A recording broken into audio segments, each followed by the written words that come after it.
সিদ্ধিরগঞ্জে পুলিশের মাদক বিরোধী অভিযানে ইয়াবা, দেশীয় তৈরি মদ ও গাঁজা সহ ৩ জনকে আটক করা হয়েছে। শুক্রবার ২০ জুন দিবাগত রাত থেকে সকাল পর্যন্ত পৃথক সময়ে সিদ্ধিরগঞ্জের বিভিন্ন স্থানে এই অভিযান পরিচালনা করা হয়।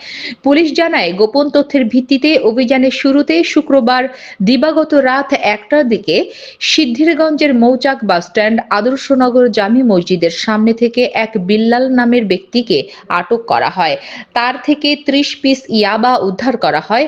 আটককৃত মোহাম্মদ বিলাল হোসেন ৩৫ একই এলাকার মৃত নুরুল ইসলামের ছেলে। একই দিন ভোরে মিজমিজি চৌধুরীপাড়া এলাকায় বিক্রির উদ্দেশ্যে আনা দেশীয় তৈরি মদ সহ জুয়েল নামে এক ব্যক্তিকে আটক করা হয়।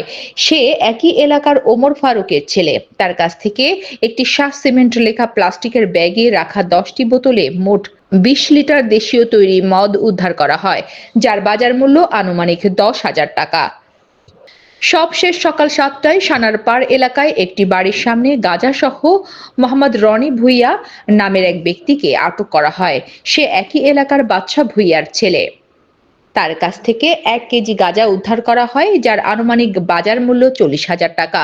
পুলিশ আরও জানায়, আটককৃতদের বিরুদ্ধে পৃথকভাবে ২০১৮ সালের মাদকদ্রব্য নিয়ন্ত্রণ আইনের সংশ্লিষ্ট ধারায় মামলা রুজু করে আদালতে সোপর্দ করা হয়েছে।